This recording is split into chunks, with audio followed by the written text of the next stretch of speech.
everybody, it's Kathy Champion with Random Acts of Crafting, and I want to welcome you back to my craft room.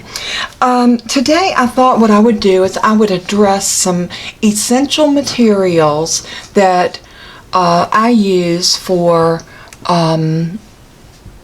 making cards or any other kinds of paper crafting. It is crucial to have some tools when you start out. Now, that's not to say that you can't make a card with the very basics, which the very basics to me would be a ruler, some glue, some paper, a pen or a pencil.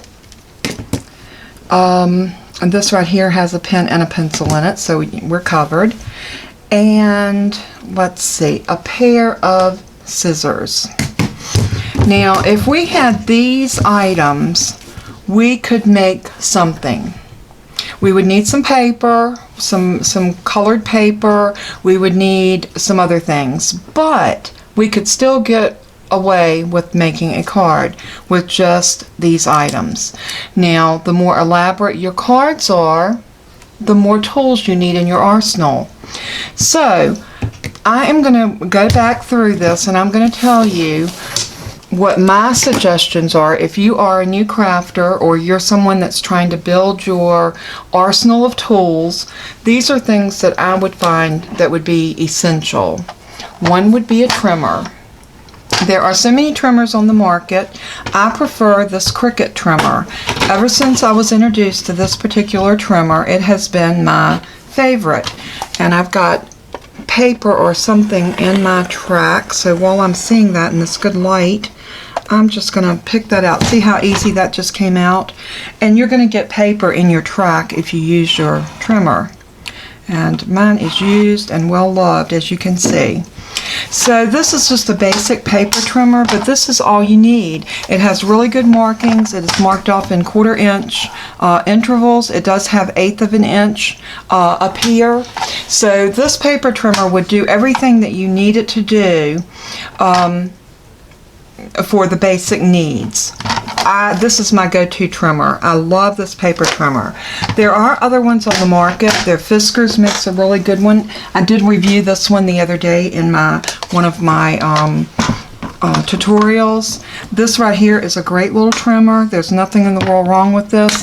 I prefer the grid lines and the features on the Cricut more so than I do the Fiskars, but as you can see, I have this one marked for chipboard, so I do reserve this one for my chipboard. The other thing that, like I said, we talked about scissors. The other pair of scissors, if you had these two pairs, this is the Tim Holtz, and these are the longer shears. They're Teflon coated. If you're cutting anything sticky, it doesn't stick to these. They have a very long range of motion, so when you put it to a piece of paper, you can almost make a cut all the way down the paper, like so. See how long that goes before you have to actually bring it in to make another cut. That can be crucial when you're cutting pieces off for whatever reason. But I do love these shears. I reach for these all the time. The other pair of scissors that I would suggest you get is the cutter bees. These are put out by EK Tools or EK Success. They go under both names. EK makes awesome tools, in my opinion. I love their tools. So, and Tim Holtz. Both of these are very good quality scissors that will last you probably a lifetime if you don't abuse them. So this would be my cutting items right here. The next thing that you're going to need is, as I said earlier, a ruler. Again, Tim Holtz makes this awesome ruler. I love this ruler. I love everything that it does. It is just a great ruler. You have a metal edge here for cutting if you needed to use an X-Acto knife or a craft knife. It has a beveled edge here that sits very close to the paper, so you can get a very precision line if you're drawing a line. So it also has the center point right here at 0, so that if you are trying to find the center of your paper, say for example that this square right here was our paper, we wanted to find the center, you would basically line it up over here and over here, and you would have even amounts on both sides, and that would be your center. So it's just a really great ruler to have. So that's one of the things. Again, you would need a pen or pencil or something like this that has both. This is just a Bic. It has the black ink, the red ink, the blue ink, and it has a pencil, like a mechanical pencil right there. So this is just a really good, and it has a nice little eraser on the top. I love this. I actually got this in a basket that I won last year at MadeItCon, and Lisa Weiss I won her I guess it was like the grand prize for her that she had put together for the MadeItCon. So I got a really nice variety of stuff in that basket, which was such a treat. But I got that with that. You will need glue, and as anybody that knows me knows that my go-to glue is art glitter glue. And sometimes people are mistaken because it says art glitter. There's no glitter in this glue. This glue dries clear. It says right here, dries clear. You can put glitter in it if you are one of those glitter people, and it will still dry clear with the glitter in it. So, you know, that's great if you wanted to make your own little embellishments or what have you. But for a glue that gives you just a tiny bit of wiggle room and yet sticks very well and holds and doesn't warp your paper, this is the glue to go with. I will suggest that if you do buy art glitter glue, that you blow for the fine metal tip, because it is so worth it. This fine metal tip allows you to put precision lines of glue down on your paper, and it is just a wonderful tip to have on any of your glues. I have it on this bottle, and I also have it, I have an 8-ounce bottle right here. This is the way the 8-ounce used to come, and they changed their packaging, and now it's the taller, skinnier bottle. I think because if you only had this bottle, this is easier to hold in your hand than the fat, thick one. So that's my take on my art glitter glue. I love this stuff. So I would say you would need art glitter glue. Other than things like a bone folder, which everybody needs to have a bone folder, and I'm going to discuss the difference in a Teflon bone folder, which is the white one, and a plastic bone folder, which is this gray one. This is a gray one put out by EK Tools. Again, I can't say enough of good things about EK Tools. They make wonderful tools for your crafting needs, and I love it. The plastic one has a tendency, especially if you're using a darker paper, when you press your paper down, you will sometimes get a sheen on it. That comes from the plastic against the paper. You won't get that with the Teflon bone folder. If you have the money to invest in this, because it will serve you two ways. You will need a scoreboard too, and I had almost forgot about the scoreboard, and I don't know why, because this is a little necessity. This is the smaller one, and this is the EK Tools. I prefer this big one that is a We Are Memory Keepers. I would say if you can only afford one, I would pick this one up. And the reason I say that is because this particular board, and let me see if I can zoom in now that I have a camera that will allow me to zoom in, and let me pull this forward. If you notice, this particular board has your 1/8 inches on it, which is fantastic. The smaller one has it, but it's not marked. So you have your 1 inch, your 2 inch, 3 inch, 4 inch, 5 inch. You can see the halves, but you have to go in the middle to get those little ones. I don't care for that because of that reason. I'm sorry I was out of frame because I forgot I had zoomed in. I am still getting used to my new camera, but I am loving it because I can zoom for y'all, and I can bring things in and out with it staying in focus. Isn't that wonderful? I love it. So anyway, you will need a bone folder, and like I said, most of these come with a stylus. Like this one has the little blue one, and it fits right in here, and they're great. I mean, they're fine.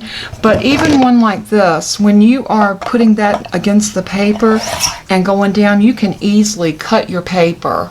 So with the Teflon bone folder, not so much. You can put this in here and you can score it like so. It gives you a beautiful fold, and then you can just come out and do this, and you have got a really neat piece that is just a great thing. And this is a very thick very thick cardstock. This is like the Brutus Monroe, I believe 110 pound.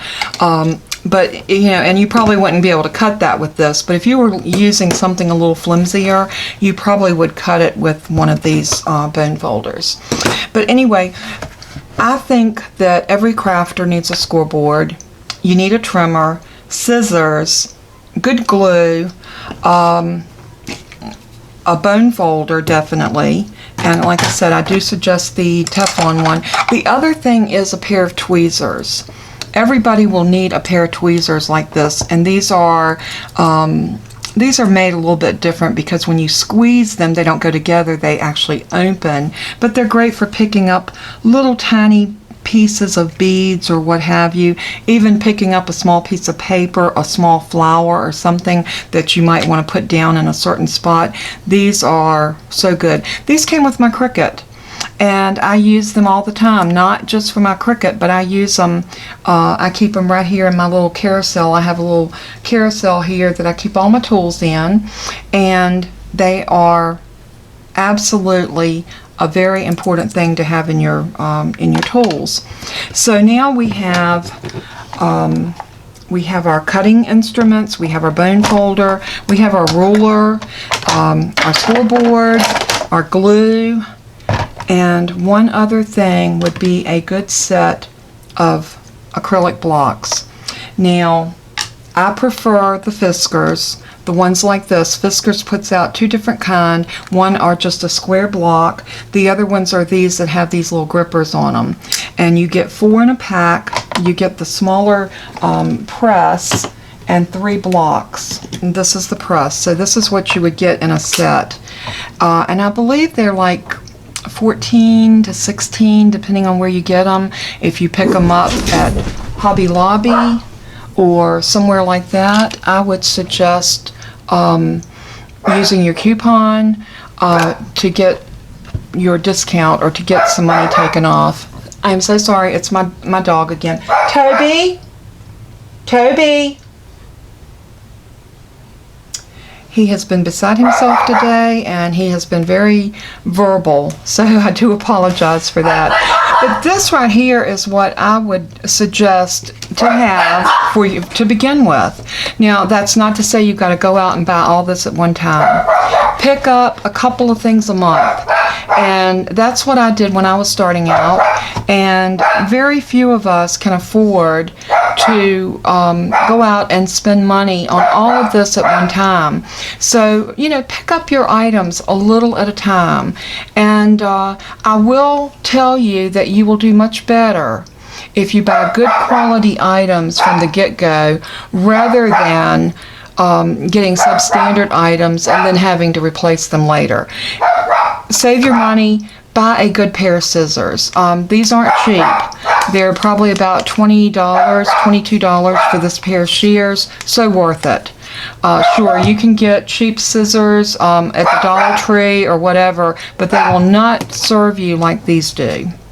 So, Toby, come here, baby. I am so sorry, folks. I'm so sorry.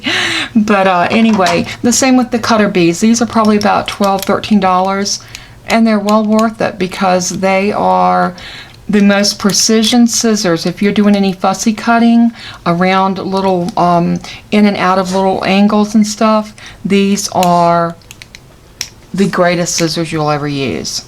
So again, everything that I've showed you here today, and I will put a list of all these items in the description bar so that you can actually look for these, and I will try to look for them online and give you suggestions where to buy them.